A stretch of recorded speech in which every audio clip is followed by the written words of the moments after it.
Hello বন্ধুরা, চলো তোমাদের সঙ্গে আজকে আমি শেয়ার করছি পটলের দোরমা।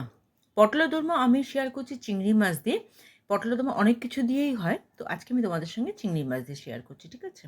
তো পটলগুলোকে আগে গাগুলো ঘষে নিতে হবে, আর একটা পাশ আমি কেটে নিয়ে ভেতর থেকে সমস্ত জিনিসগুলো যেগুলো আছে সেগুলোকে একটা স্পুনের পেছন দিকের সাহায্যে দিয়ে বের করে নিয়েছি। বের করে নিয়ে এটাকে বেটে নিতে হবে, ঠিক আছে? তাতে দিতে হবে সামান্য একটু কাঁচা লঙ্কা, আমি দুটো কাঁচা লঙ্কা দিয়েছিলাম, সরি, তাতে নুন আর একটু সামান্য মিষ্টি। আর তারপরে শুধুমাত্র পটলেতে নুন মাখিয়ে পটলগুলো ভেজে তুলে রেখেছি।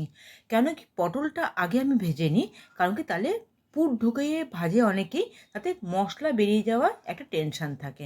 আগে যদি তোমরা পটলটা ভেজে নাও তারপরে পুর ঢুকিয়ে রান্না করো, তাহলে সেটাতে অতটা টেনশান থাকে না।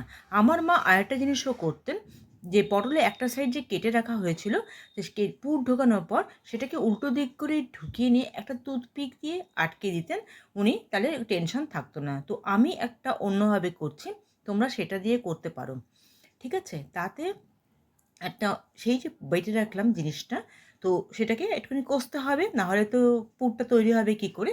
তার জন্য অল্প তেল নিয়ে সামান্য আদা বাটা, পেঁয়াজ বাটা, জিরে গুঁড়ো, লঙ্কা, হলুদ, নুন, মিষ্টি টেস্ট অ্যাকর্ডিং দিয়ে, আর আর কোনো রেগুলার মশলা দেবো না, শুধু জিরে গুঁড়ো দেবো, ঠিক আছে?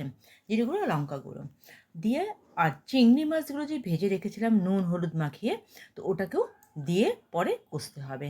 সামান্য কষে কষে আসলে সামান্য জল দেবে, যখন তেলটা ছেড়ে আসবে, দিয়ে এরকম গা মাখা মাখা করে পুরটা রেডি করতে হবে, ঠিক আছে? আর তারপরে স্পুন দিয়ে এরকমভাবে তোমরা পুরটাকে ভেতর দিকে ঢুকিয়ে দেবে। তো আমার কি হয়েছে প্রবলেমটা, চিংড়ি মাছগুলো একটু বড় বড় হয়ে গেছিলো, তো সেই জন্য স্পুন দিয়ে ওটা ঢুকছিল না বলে হাতের হেল্প নিতে হয়েছিল, ঠিক আছে? তোমরা যে দেখছো আমার আঙুলের একটু প্রবলেম হয়েছে, তো নখে চাপ লেগেছিলো বলে নখটা একটু উঠে গেছিলো, তো সেই জন্যই নখটাকে ওরকম দেখাচ্ছে, আর কোনো ব্যাপার নেই কিন্তু, ঠিক আছে? তো যাই হোক না কেন, তোমরা আবার কিছু ভেবো না। তো আমার নখের মধ্যে দরজাতে একবার চাপ লেগেছিলো কিছুদিন আগেই, তো সেই নখটাই উঠে যাচ্ছে, ঠিক আছে? সেটা তো আলাদা ব্যাপার হলো। এবার পটলের মধ্যে পুরগুলো সব ভরা হয়ে গেছে, তোমাদের সঙ্গে গল্প করতে করতে একটা নিজের বিষয়ে জানিয়ে দিলাম একটুখানি।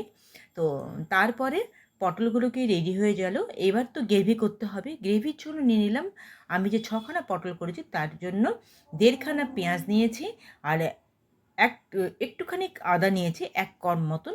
নেওয়ার পরে ওটাকে একটা টমেটোর সাহায্যে আর দুটো কাঁচা লঙ্কার সাহায্যে ওটাকে বেটে নিয়েছি। নিয়ে বাটা মশলাটা রেডি হয়ে গেল, দিয়ে তেলের মধ্যে এই বাটা মশলাটাকে দিলাম, দিয়ে কিছুটা রেগুলার কয়েকটা রেগুলার মশলা দিলাম, যেমন জিরে গুঁড়ো, ধনে গুঁড়ো, লঙ্কা গুঁড়ো আর কাশ্মীরি লঙ্কা গুঁড়ো, সরি, কাশ্মীরি লঙ্কা গুঁড়ো, শাহি না, কাশ্মীরি লঙ্কা গুঁড়ো দিলাম। দিয়ে সমস্ত জিনিসটাকে একটুখানি কষতে হবে, ঠিক আছে? কষে কষে যেই তেলটা ছেড়ে আসবে তখন জল দিয়ে দেবো। জলটা বেশি দেবো না, আবার কমও দেবো না, পটলগুলো যাতে ডুবতে পারি সেরকমভাবেই জলটা দেবো।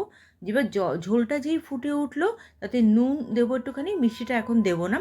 দিয়ে এবার গিয়ে যেই ঝোলটা ফুটে উঠলো গ্যাসটাকে একটুখানি সিমে রেখে ওই পুর ভরা পটলগুলোকে দিয়ে দিতে হবে।